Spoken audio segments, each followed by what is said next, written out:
ಈ ಚಳಿಗೆ ಸಂಜೆ ಟೈಮ್ ಬಿಸಿ ಬಿಸಿ ಗೋಬಿ ತಿನ್ನಬೇಕು ಅಂತ ಅನ್ನಿಸ್ದಾಗ ಈ ವೆಜಿಟೇಬಲ್ ಗೋಬಿ ಮಂಚೂರಿಯನ್ನ ಟ್ರೈ ಮಾಡಿ.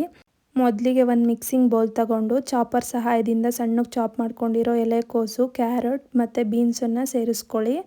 ನೆಕ್ಸ್ಟ್ ಇದಕ್ಕೆ ಒಂದು ಅರ್ಧ ಕಪ್ ಮೈದಾ, ಒಂದು ಮುಕ್ಕಾಲು ಕಪ್ ಕಾರ್ನ್ಫ್ಲೋರ್, ರುಚಿಗೆ ತಕ್ಕಷ್ಟು ಉಪ್ಪು, 1 ಟೇಬಲ್ ಸ್ಪೂನ್ ಆಫ್ ಖಾರದ ಪುಡಿ ಸೇರಿಸ್ಕೊಂಡು ಚೆನ್ನಾಗಿ ಮಿಕ್ಸ್ ಮಾಡ್ಕೊಳ್ಳಿ. ನೀರು ಅಗತ್ಯ ಇದ್ದರೆ ಸೇರಿಸ್ಕೊಂಡು ಚೆನ್ನಾಗಿ ಮಿಕ್ಸ್ ಮಾಡ್ಕೊಳ್ಳಿ. ನೋಡಿ, ಈ ಥರ ಕನ್ಸಿಸ್ಟೆನ್ಸಿಗೆ ಬಂದಿರಬೇಕು.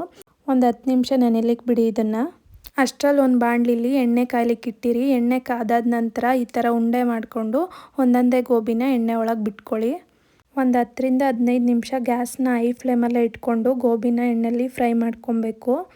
ಈ ಥರ ಬ್ರೌನಿಷ್ ಕಲರ್ ಆದಮೇಲೆ ಗೋಬಿನ ಒಂದು ಪ್ಲೇಟ್ಗೆ ಎತ್ತಿಟ್ಕೊಳ್ಳಿ. ನೋಡಿ, ಈ ಥರ ಗೋಬಿ ರೆಡಿಯಾಗಿರಬೇಕು.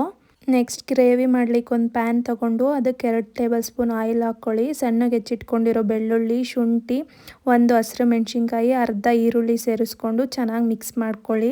ನೆಕ್ಸ್ಟ್ ಇದಕ್ಕೆ 1 ಸ್ಪೂನ್ ಆಫ್ ಸೋಯಾ ಸಾಸ್ ಮತ್ತು green chilli sauce, 2 tablespoon of tomato ketchup, ಅರ್ಧ tablespoon of vinegar, 1 tablespoon ಕಾರ್ನ್ಫ್ಲೋರ್ನ ನೀರಲ್ಲಿ ಕಲಸಿರೋದನ್ನ ಹಾಕ್ಕೊಂಡು ಚೆನ್ನಾಗಿ ಮಿಕ್ಸ್ ಮಾಡ್ಕೊಳ್ಳಿ. ಗ್ರೇವಿ ಗಟ್ಟಿ ಆಗ್ತಾ ಬಂದಾಗ ರುಚಿಗೆ ತಕ್ಕಷ್ಟು ಉಪ್ಪನ್ನು ಸೇರಿಸ್ಕೊಂಡು ಫ್ರೈ ಮಾಡ್ಕೊಂಡಿರೋ ಗೋಬಿನ ಸೇರಿಸ್ಕೊಂಡು ಚೆನ್ನಾಗಿ ಮಿಕ್ಸ್ ಮಾಡ್ಕೊಳ್ಳಿ.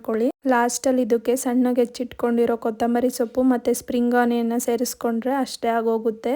ಗೋಬಿ ಮಂಚೂರಿಯನ್ ಸ್ಟ್ರೀಟ್ ಸ್ಟೈಲಲ್ಲಿ ಇರುತ್ತೆ. ಒಮ್ಮೆ ಟ್ರೈ ಮಾಡಿ ನೋಡಿ, ಎಲ್ಲರಿಗೂ ತುಂಬ ಇಷ್ಟ ಆಗುತ್ತೆ. Thank you for watching. Bye.